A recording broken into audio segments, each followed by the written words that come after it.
up. Oh, you need level 6 someone. for that, though. Ah, It's level 6 fast, you're right.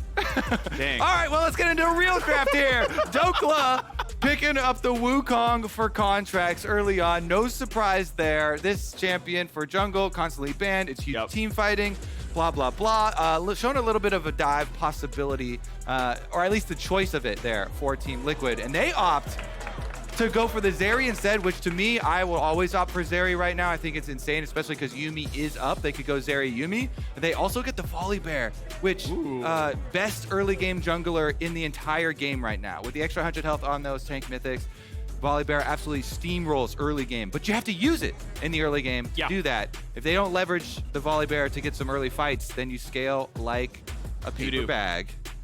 Well, yeah, I don't think paper bags can scale very much. No, they don't. They just kind of fall down. They get punched through sometimes. You know what does scale, though? Corki picked up there for Palafox. I know it is not a crowd favorite, but what will get the crowd excited is that the Corki is getting nerfs to the Rockets. Soon! Corki nerfs! They're on the way. They're on the way, I promise. They're coming in hot. Bjergsen picks up the swain, though, as well. And man, what year are we in where CLG are actually basically tied with Team Liquid in the winning poll? Because for years it has been CLG. I mean, we're in the year where they're also tied in the standings, which has not happened in a super long time. Maybe pre-franchising when they were both at the bottom. There was that one split where TL was 9th. I think CLG was above them back then, but fair enough. Yeah, it's been a rough road. I do want to talk about what they're already showing in their first 3 here, because this is already showing, you know, even though Corki can scale into poke damage long range later, since you've already locked in Wukong and Kalista, those two can't really do the long-range team fight. And so it's on Corki, to throw out some rockets early, but eventually you're going to have to go into range of this swain. And so that's why I really like the 3rd pick swain there from Bjergsen after he already saw the Kalista. And Wukong is also dive. Kalista definitely has a difficult time trying to fight around the swain, especially once you have Zonias. It's just so much zone control. Definitely agree. On the bans coming through, Renata Glass, the primary pairing we tend to see with Kalista. Gwen going away from the top side. They are constantly targeting the top lane carries that Dhokla so often picks. They frequently make him blind pick for top lane, and I think they will again here as well. But Gwen and Yone, the big 2 scaling top lane carries that we know CLG are prone to pick for their top side. His overall champ select so far, 2 Gwens, or sorry, 1 Gwen, 2 Yones, and then there's Jace and Gnar, which are not so much that, but you know, they want him onto something a little bit safer, a little bit more docile. So one fundamental coming through, Gangplank, maybe Ornn, just getting through safety. Actually, Jace themselves, so maybe opens up blind pick Fiora. Docile. I definitely don't want my top laners to be docile. I don't think I've ever preferred to that description. Unless you're on like Ornn or something. No, even the Ornn. I want the Ornn. I want the Ornn getting some solo kills. I saw someday do it. It can be done. All right, let's see what they pull out here. The Jace, Gangplank, and Gwen bans you were talking about. Let's see if they... Ooh, it's going to be a for sure counter pick for Bwipo. So Big Dokes is going to have to reveal first. What's it going to be? Our first top lane champion, and it's not going to be the flex pick Wukong, which technically can be a possibility. But I'm going to say that it's actually a 0% chance. 0% that it is top lane Wukong. I do want to point out, though, that both Bwipo and Bjergsen have 1 game of Swain this split, so Swain is actually flexible right now. True. If they like his matchup in a Gnar, it's like, oh, we'll just go here and get a different mid laner since you didn't ban anything. Definitely a possibility if you want to keep playing for the sort of mid-range. Oh, you know what? You know what? Again, this has happened so many times, and every time there's a blind pick Gnar, I try and encourage the opponent team to pick Aurelia, but this is unironically very good Aurelia move here because you can easily send Volibear up topside to make that dive happen. Good. I like this. CLG, I feel like, have been ahead of other teams in the LCS. They were ahead in the first 2 weeks because they were playing Seraphine before it was cool. And now she's going to playing Amumu before it's cool. Guess what? Playing Amumu is almost never cool. Yeah, but Amumu got buffed and they're onto that one. And I think Amumu is very strong, especially good with Kalista. The hardest difficulty with Amumu, and you can ask Hyde this, sometimes you'll just try to get in and you can't land an ulti. We've seen Hyde play Amumu jungle. He's missed some flash ults before. But bandage shots can miss. No. Throw him in with Kalista and the flash ult will hit the entire team. You have the engage. Wukong to follow up. Like, Gnar could follow up. This is a very, very good team fight engaged by CLG. Yeah, I mean, Amumu support has already been played in LPL and LCK. So we'll see if Poome can follow in their footsteps.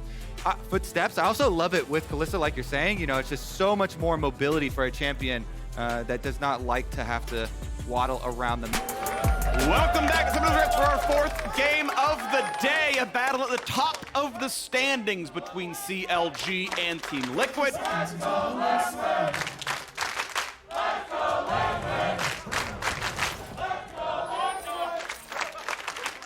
And the crowd is one-sided in their approach. Let's go. Well, I want to have some chance for Amumu because Amumu is a great pick, especially into Zeri, because the part of the bus was to the damage reduction for your E. You put some early points into E for Poome, and you can reduce the damage on all those bullets coming your way. So not only does it have great synergy with Kalista, it also has great defense versus specifically the Zeri. So again, more and more credit to these drafts from CLG. You mentioned it earlier, a big part of their early success this year has been CLG really leaning into getting any sort of draft advantages that they can. New and exciting picks. They know someone's running after the right as well, so they know, I think that's probably Rakan over there, but they get the late invade. Will be no problem, takes one away, so this could interrupt the pathing. Worth noting that with this invade, CLG have actually warded the exit of Raptors for Santorin. So if he goes for an invade, right there, that ward, that lets him know, okay, if he's doing red into invade by jungle, we know right away, we can try to meet him. Palafox could harass, you know, maybe Dhokla comes down to harass, but no. Instead, Santorin says, all right, if you're staying for all three camps, by the way, he's on Wolves right now.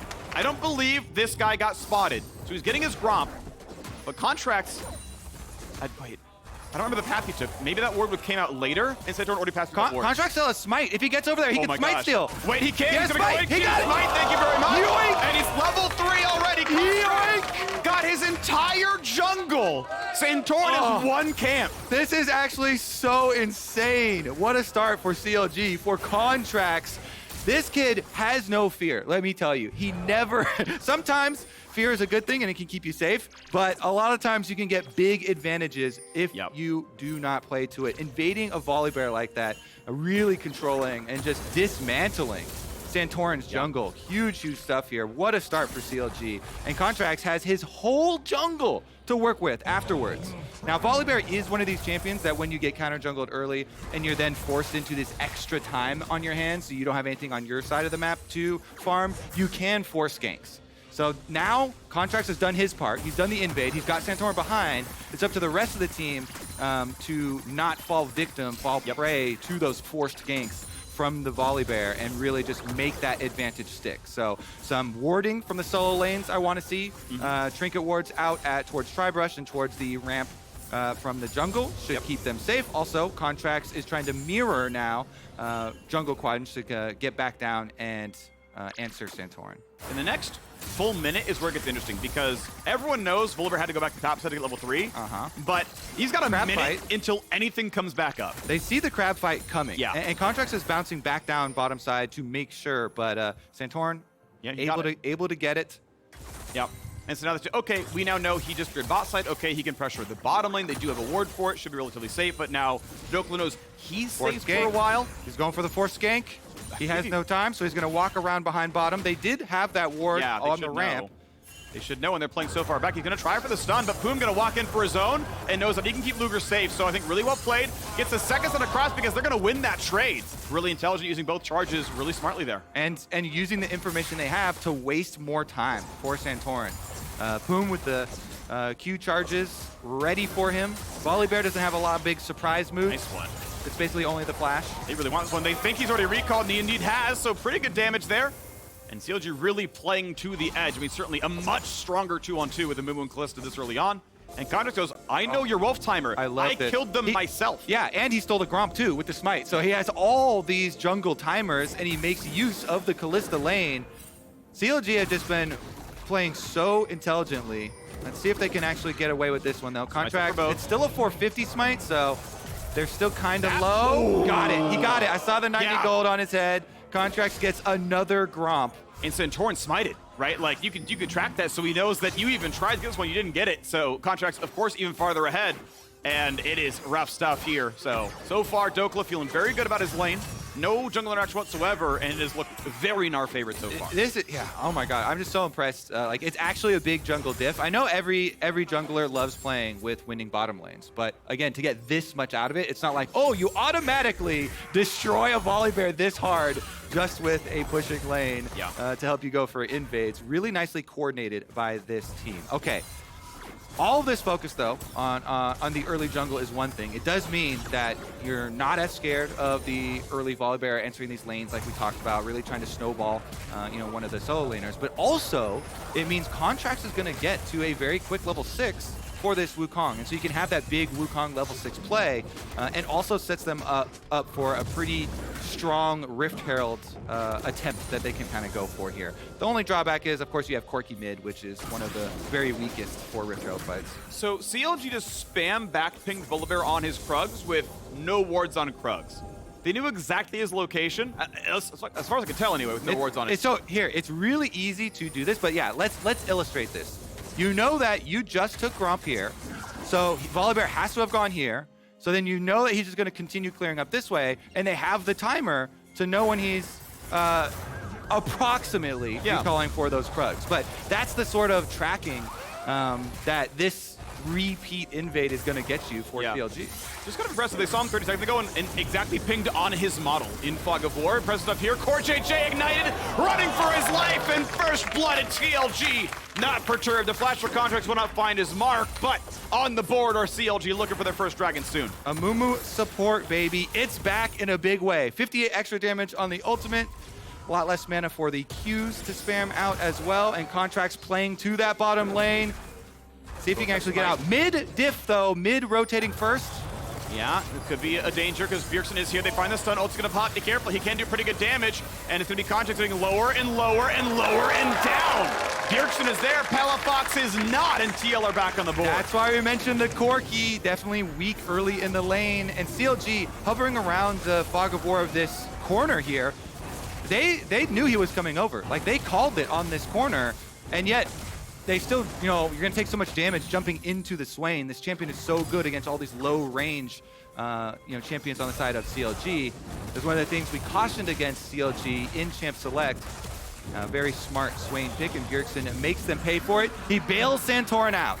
They defend their blue quadrant, plus they get the dragon, so Team Liquid, a much-needed big play from Bjergsen, gets them back into the game. Here's another look at the replay, the gank on bottom. Poome walking up as Contractz wraps around the corner. He hits Q1 onto the Rakan. He then follows it up here, Q2 onto the Zeri, and the Ignite onto CoreJJ finished off the kill as Contractz flashed for the Q. And that flash is critical because it means he dies here. CLG looking like, oh yeah, we know Bjergsen's coming around the corner. Let's jump on him. Oh great, we jumped on a Swain. And we have no extra damage, and they die. Oh, well done by Bjergsen. That was actually Luger in the replay who flashed for a bit more and couldn't quite find a slow. Just looking for the second kill on the Hans. But we still see CLG feeling good. Top lane pressure is there. Now the farm is very good for Bwipo, so as much as he might be under his turret, he, I don't believe, has lost a single plate. He's actually winning in farm, so you might have pressure, but it's not being used, except for now, when the Herald finally is being claimed. So that is one thing on the board. But otherwise, as much as it may have looked good on paper or on the screen, Bwipo is laning just fine up here. Big Dokes versus wide Bwipo. Indeed. What happens when they crash? It's a pretty even lane, that turns out. It's pretty even lane, it turns out, it's an important question of, is it better to be, there's nowhere to go with this one. I was going to say, is it better to be tall or wide, but it just feels like no one asked that, so we got nothing. I'm glad that you literally just, nobody asked yourself. Yeah. Let's go. Look, he's growing. Nobody asked, Phreak. Nobody asked. The evolution. Still answered. Still answered.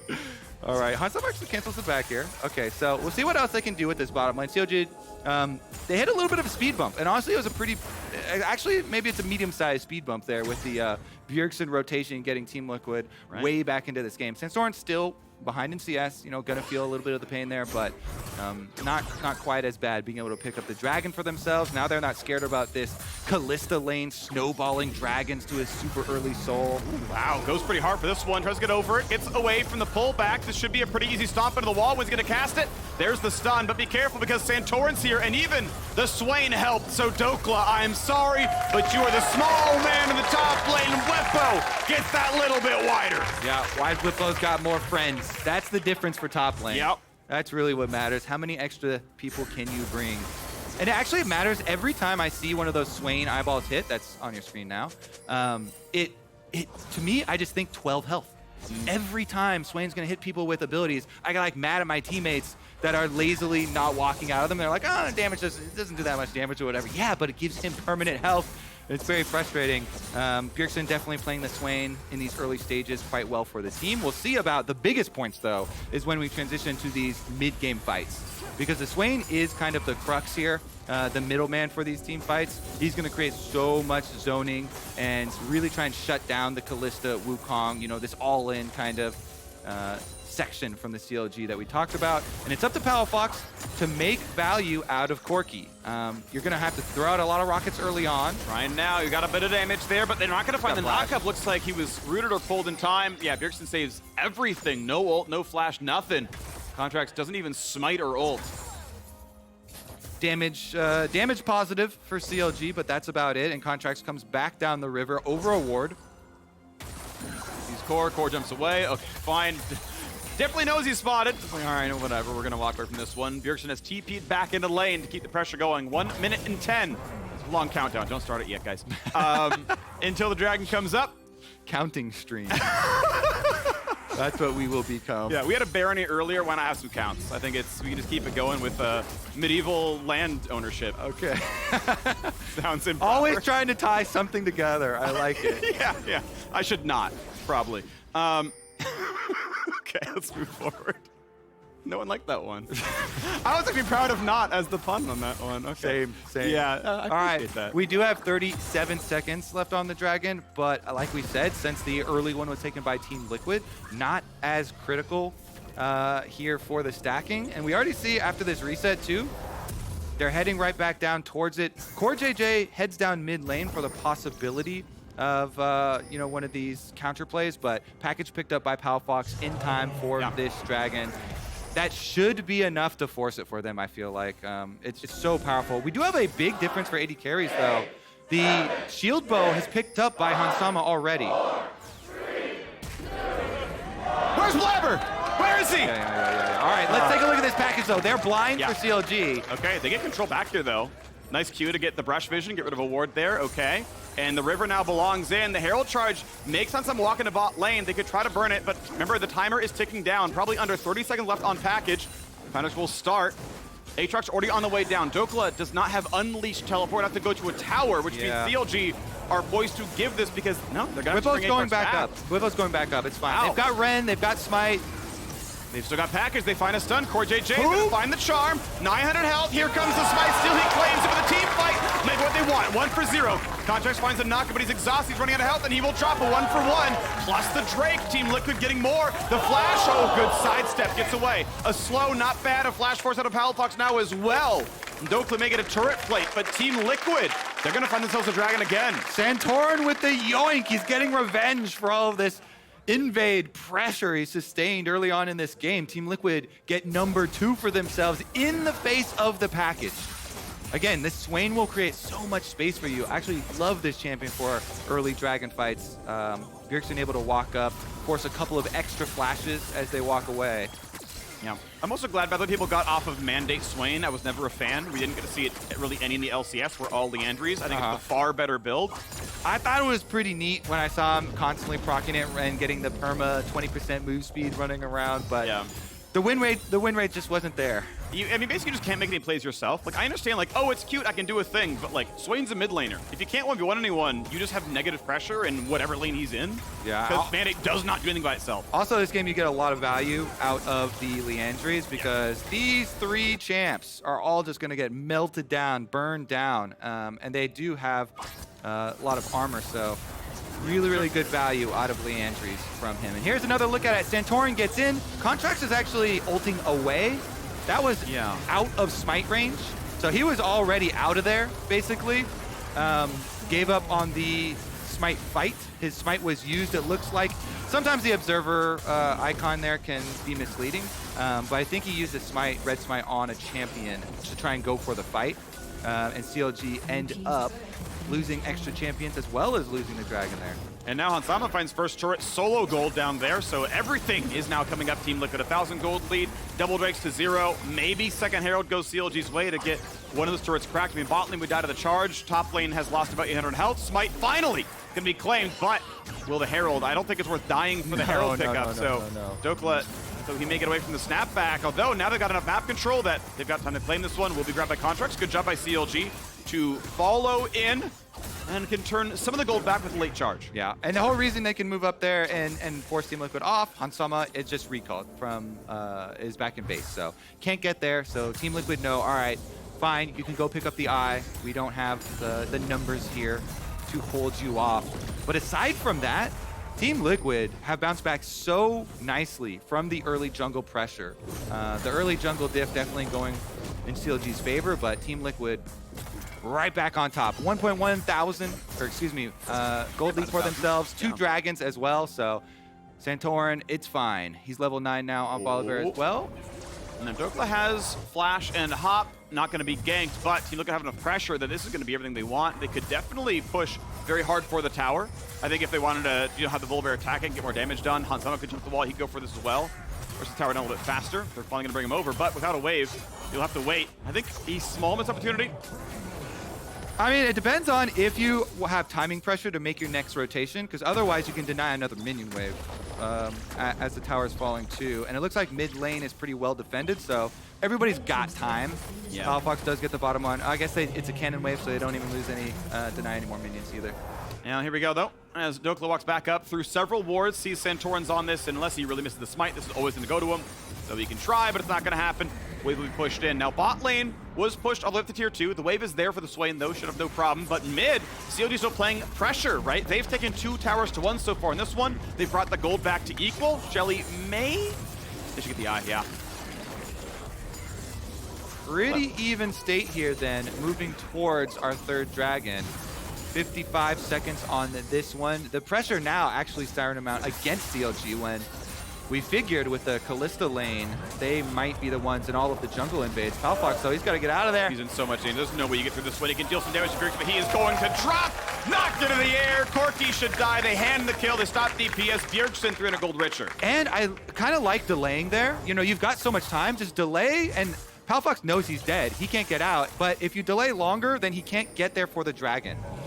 If you a couple more seconds even, it would have been even better. If they just kind of stared at him and watched him try and auto-attack. Oh, no, a little bit more right now. He's going to be able to get into stealth, gets a bit of a health bar back, knock up into the air, but be careful because Hansama's on the chase. Hansama wants it, can't quite get it. But Contractz now has no HP for the Dragons, so number 3 should easily belong to Team Liquid. Yeah. CLG once again will try to cross-map. They will get their final turret kill. We count down as TL counts up to 3 as this Drake is a formality. Yes, sir. Okay, so CLG, nothing they can really get on the other side of the map either. Just really, really big power moves from Team Liquid. That pick onto Palafox, setting themselves up, and then just for good measure, making sure, all right, Contractz also in base and no flash. So very, very, very good preemptive plays there for Team Liquid.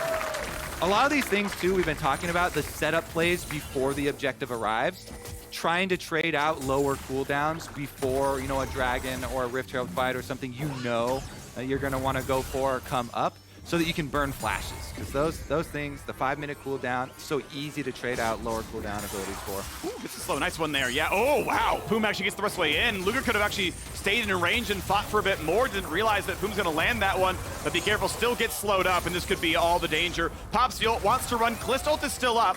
They can hold for a while. And if they ever sell out for it, this is the time.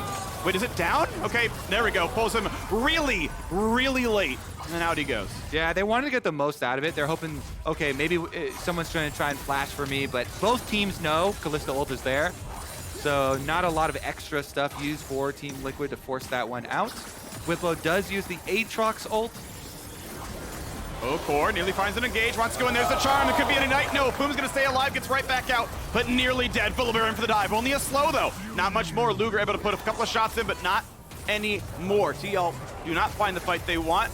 Baron coming up soon, but will not be started for a while. Yeah, that one's kind of interesting. Sometimes Volibear and you're trying to use your ult just for a gap closer to get up there for a stun, but if you save it and you wait for the rest of your team and then use it on the tower, Maybe CLG stick around. Looks like they're going to get the tower regardless. Palafox the only one here to even try and defend. Press predict the Valkyrie does so. CoreJJ indeed read the mind of Palafox, forcing his flash away, but teleport comes in for Dhokla. Gnar only for a short moment. He will be mega. Could go for a flash play. Bjergsen gets some help from the Zeri. Dhokla gets low. There's the transform. Has enough health. Flashes away as in comes Contractz. Only finds one. The Wukong falls. CLG just feel disjointed. One flashes out as one dives in, and it's a 1-for-1. Looking again now for Poome. Does not have his ulti. Gnar gonna whip now as well. And be careful because they're still on the chase. Hansama pops the shield, but Poome dives in to kill himself. A delivery courtesy of Bjergsen. Yoinks him in. 2-for-0 on the back half. Team Liquid get everything. Yeah, that was one too many bandage tosses, and Team Liquid, now they get their rewards. They got all the kills here. Tower gonna go down as well. Big Dokes is a mini Dokes right now, so he's not gonna be able to do much either. Nope, but it is gonna be a reset and a 2-minute timer until Dragon Soul and Mountain Soul, by the way, almost lock CLG out. You can kind of block the first Corki rocket. Sure, he's on Romana Ludens now, but that's just gonna be such a big deal. Yeah, so let's take a look at it. Trying to corral Palafox here. W over the wall, trying to zone him back towards CoreJJ. They get the flash out. Then, with the teleport in, CLG were hoping it was going to be an overcommitment between towers, but Team Liquid kited, and look at how quickly they can burn Dhokla with all this magic damage. With the Liandry's burn going off, Swain hits everything. Then it's the counter engage from Poome and Contractz as Dhokla flashes out, but since Contractz uses flash and W to get in on Wukong and get that trade, 1-for-1 is a decent trade, but it means he goes down. Poome then re-engages. They're trying to get something out of the last of the Gnar. But Team Liquid, from this point, it was already lost. Team Liquid won that fight. CLG had to go back to base. Poome, one too many bandage tosses. Also, baits a little bit in there. The teammate, Luger, goes down in addition. And Team Liquid are very happy with that one. Again, Bjergsen, the frontline swain here, does so much damage with the combo. This dream combo, your Rally's in now, slowing everyone. You're burning them down with Liandry's. You have so much space, and the only person with range on CLG that actually can ignore the swain is Palafox on the Corki, who finally now has 2 items, but really needs to get work done before they have these team fights to have the value. If you're not getting a bunch of rockets into Team Liquid members before these fights break out, then the swain is simply doing way more than you, because the swain doesn't counter the Corki, but counters basically everybody else on your team. And you're running out of time. Now, 2 items may be through on most players, so the item spikes look okay, but Dragon Soul coming up soon. Contractz slowed heavily. Here comes the dive. Has to ult and flash. So now he has no cooldowns, and there is no way CLG can contest. All it took was a Volibear ultimate. It's looking like a Team Liquid soul to me, Phreak. Yeah, and Contractz just hit his entire keyboard. Yep, good pick there from Team Liquid. Again, forcing out big cooldowns before the dragon. A minute ahead, guess what? They win. They don't have to win the dragon fight because they win the cooldown war before the dragon fight. CLG trying to make them go to the other side of the map here. Desperately hope there's kind of a mistake. They're going to go ahead and say, all right, go for broke on Baron. Maybe you can fight us on our terms with Vision. This dragon, I'm sorry, crowd, is not going to be started when it spawns. Wow, here we go. Dragon is on the map, and Poome is off of it. Package gets a couple of knockbacks. Bwipo the target, but he's so tanky. Flashes in for a bunch, does a whole ton of damage, and Wukong going to drop now as well. 2-0, make it a third. Luger's going to fall, a double kill for the swain, and that's going to be number 4. Goodbye. Palafox can look at his mid lane wave, knock down some minions, but Team Liquid can choose whatever they want on this one. 5-2. Destined to be their record. Palafox just says, you know what? You can have it. Take the Bud Light Ace. Down goes the last member of CLG, and Team Liquid gets you a team that can kill objectives on both sides of the map. Is that the saddest Amumu engage you've ever seen? Yeah. Q in, and you know he knows he's gonna insta die anyways too. There's no Kalista ult to, doesn't pull him back out. And you're engaging into a super fed swain here for Bjergsen. So it's like, that's a one-way ticket. If Kalista's not going to yoink you back out, he instantly goes down. And Team Liquid, no, they've got the run of the map. Dragon Soul plus Baron, and they're going to dominate from this point on out. Unless it really has to be like several rockets hitting in a row beforehand to get a massive advantage. Because look at this, even with the package over the top, Bwipo on the other side is a giant front line as well, and Hansama is never under any any threat at all. The Zeri is free firing the whole time, has a dream front line to run behind here, and Palafox even gets caught for the last one there. He wants the wave so they don't lose, I think, mid specifically, but then, I don't know if Valk was down, but he's like, I got no way out. Okay, goes to the wave specifically, try to save the mid turret. Does so for now, but with Baron on, it's going to be a lot. Bwipo wants in again. They find this one of Contractz. Knock up there as well. Finally, blown away. Luger, yeah, stunned. He's in a bad spot. They're going to get the knockup. They're going to get the kill. Oh, not quite yet. There's the flash follow. And Santorin indeed knocks him down. Goodbye to the Kalista. Gets back to the mid lane. A little bit low health, but honestly, he'll be fine. You've heard of the Flash Bear slap. That was the Flash Bear bite. Yeah. Volibear, Santorin with his charged up W on the Kalista finishes him off. Team Liquid are just rolling in it now. And they're going to keep on going. Cool. Dhokla gets some gold on the other side of the map. And CLG will find their third turret kill and a single objective bounty. But they are down 6,000 gold as Red Bull Baron power flex. Not huge, thanks to the fact that there were bounties on the turrets, but they're going to start growing it now. I think this is a much needed, strong victory from Team Liquid too. With the last, few games that they have had, not playing up to their own standards. And with the way this game started with such a good, invade advantage there for CLG, it was really up to Team Liquid to turn it back around. Okay, four-man stun, huge damage to the Wukong as well. They don't quite get the Volibear. Staying alive, and Swain's the front line, so Contractz, he's out. Luger, he's out, and then here comes the rest of it. Poome's gonna drop, and it was a nice attempt, but it was too little too late. The first fight I have seen where CLG was coordinated, and it was a 6,000 gold deficit. Would have liked to see that 15 minutes ago, but it's gonna be Team Liquid now walking over the game. Dragon Soul, Baron buff, 17-4 in kills, and they should be able to go for next if they want. And they're gonna go walk up now. Still 15 seconds on the respawns. Corki basically left alone, and it's gonna happen. Down go the final turrets. Palafox knows he'll keep this KDA safe for now. But as the turrets fall, Team Liquid take the win. 5-2, Team Liquid in second place. Huge game for them. Let's take a look at it. Any more kills? No. Just the Nexus to die. Big stuff there. I have to say, Bjergsen was the turning point. He was a really good draft pick, yes. The Swain, after you see the low-range Kalista, the all-in from Wukong, you feel like it's going to have at least dive elements to the opponent team. So it's a huge, really good pick to get the Swain. But then his move over on the blue buff defense and first dragon take to get Santorin back into the game. Great stuff from him. Bjerg is going to be my vote for player of that one. Yeah, I agree. It came down to him ultimately because CLG had such a good plane. And the first 7 minutes were really beautiful. The invade was really nice. Late invade with double Amumu stun, like you get control of that one. And 3 camps to 1 for Contractz, like broke his ankles, a lot of good stuff. But Bjergsen came down for the blue buff defense in 7 minutes. And from then on, I'm sorry, it was just too much. The mid difference was big. He picked an early spiking champion, took over the fights, and every single battle was just, sorry, TL stronger now. Yeah, really good stuff from Team Liquid, playing as a team, grouping around, getting maximum value out of the counter-engage elements that they have, these team fights, forcing in big scenarios. And, again, picking people off before the dragon even arrives in so many of these times. There are so many moments where they get a key pick ahead of time and just get all these extra cooldowns out. Here's another look at that engage. Amumu ult on a bunch of them. Contractz goes in for the follow-up, but Team Liquid have so much money, they can't even kill their the lowest target there. The Santorin doesn't even feel it. Not to mention Bwipo and Bjergsen.